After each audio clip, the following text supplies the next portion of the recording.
ಅಂತಾರಾಷ್ಟ್ರೀಯ ಮಹಿಳಾ ದಿನಾಚರಣೆ ಅಂಗವಾಗಿ ಕುಶಾಲನಗರ ಭೂಮಿಕಾ ಮಹಿಳಾ ಹಿತರಕ್ಷಣಾ ವೇದಿಕೆ ವತಿಯಿಂದ ವಿವಿಧ ಕ್ಷೇತ್ರಗಳಲ್ಲಿ ಸಾಧನೆ ಮಾಡಿದ ಲಿಪಿಕಾ ದೇವಯ್ಯ, ಜಯಲಕ್ಷ್ಮಿ ಚಂದ್ರು, ಡಾಕ್ಟರ್ ದೀಪಿಕಾ ಮೂರ್ತಿ, ಶಾಂತಿ ಗಣೇಶ್ ಅವರನ್ನ ಸನ್ಮಾನಿಸಿ ಗೌರವಿಸಲಾಯಿತು.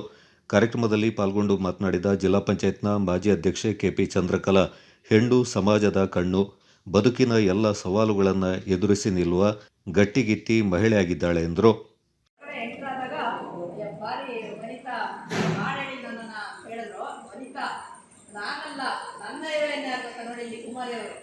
ನಾನು ರಿಯಲಿ ನಾನು ಒಂದೊಂದ್ಸಲ ರೋಟ್ರಿ ಮೆಂಬರ್ ಅನಿಸುತ್ತೆ. ಅವ್ರನ್ನ ನೋಡಿದಾಗ ನನಗೆ ಅನಿಸ್ತಾ ಇತ್ತು, ಅವರು she so beautiful.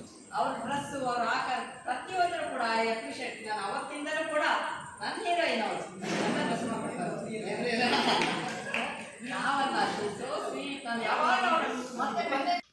Taluk guarantee ಅನುಷ್ಠಾನ ಸಮಿತಿ ಅಧ್ಯಕ್ಷ ವಿಪಿ ಶಶಿಧರ್ ಮಾತನಾಡಿ, ಮಹಿಳೆಗೆ ನಮ್ಮ ಸಂಸ್ಕೃತಿಯಲ್ಲಿ ವಿಶೇಷ ಸ್ಥಾನವಿದೆ.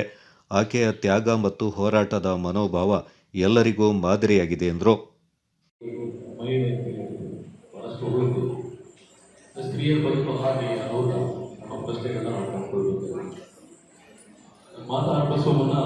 ಕುಶಾಲನಗರದಲ್ಲಿ ಅನೇಕ ಮಹಿಳೆಯರ ವಿರುದ್ಧ ದೌರ್ಜನ್ಯಗಳು ನಡೆದಾಗ ಪ್ರಪ್ರಥಮವಾಗಿ ನಾವೆಲ್ಲ ಒಂದಷ್ಟು ಸಮಾನ ಮಾಡಿಸ್ತೀವಿ.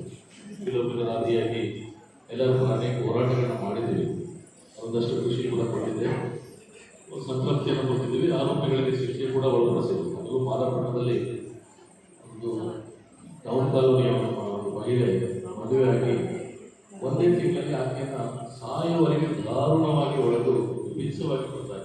ಧರ್ಮಸ್ಥಳ ಗ್ರಾಮಾಭಿವೃದ್ಧಿ ಯೋಜನೆ ನಿರ್ದೇಶಕಿ ಲೀಲಾವತಿ, ಪುರಸಭೆ ಅಧ್ಯಕ್ಷೆ ಜಯಲಕ್ಷ್ಮಿ ಚಂದ್ರು, ಭೂಮಿಕಾ ಮಹಿಳಾ ಹಿತರಕ್ಷಣಾ ವೇದಿಕೆ ಅಧ್ಯಕ್ಷೆ ಜೆ ಫಿಲೋಮಿನಾ ಮತ್ತಿತರ ಪ್ರಮುಖರು ಈ ಸಂದರ್ಭ ಪಾಲ್ಗೊಂಡಿದ್ದರು.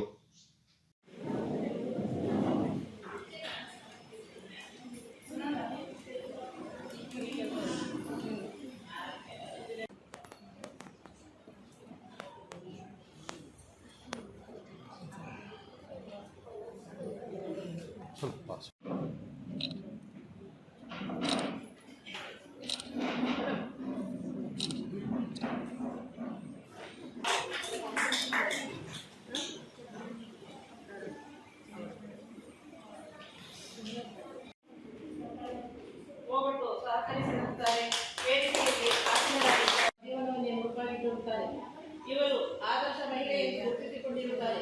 ಇವರಿಗೆ ನನ್ನ ನಿಮ್ಮೆಲ್ಲರ ಪರವಾಗಿ ಹೃತ್ಪೂರ್ವಕ ಸ್ವಾಗತವನ್ನು ಬಯಸುತ್ತೇನೆ. ಏನು ಕೊಲೆ ಆಗಿದೆ, ಆ ಒಂದು ಇದನ್ನು ನಾನು ಮೊಕದ್ದಮೆಯನ್ನು ನನ್ನ ಮೇಲೆ ಹಾಕಿ ಮೈಸೂರು ತನಕ ನಾನು ಆ ಕೊಲೆ ಮೊಕದ್ದಮೆ ಅದನ್ನು ಹೆದರಿಸಿದ್ದೀನಿ. ಕೋರ್ಟ್ಗೆ ಹೋಗಿದ್ದೀನಿ. ಯಾಕೆಂದರೆ ಒಂದು ಮಹಿಳೆಗೆ ಆಗಿದ್ದಂಥ ಅನ್ಯಾಯನ ಖಂಡಿಸ್ತಾ ನಾನು ಆ ಒಂದು ಏನು ಕೋರ್ಟಿಗೆ ಹೋಗುವಂಥ ಇದು ನಮಗೆ ಸಿಕ್ತು. ಏನು ಅಂತ ಹೇಳಿದ್ರೆ, ಮಹಿಳೆ ಮೇಲೆ ಆಗಿರೋಂಥ ದೌರ್ಜನ್ಯ ಅದನ್ನು ನಾನು ನೇರವಾಗಿ ವಹಿಸ್ಕೊಂಡೆ. ನಾನು ಮೈಸೂರಿಗೆ ಹೋಗಿ ಆ ಕೊಲೆ ಏನೋ ಮಾಡಿದ ಆ ಕೊಲೆ ಇದನ್ನು ನಾನು ಬೇರಿಸ್ಕೊಂಡು ಬಂದೆ.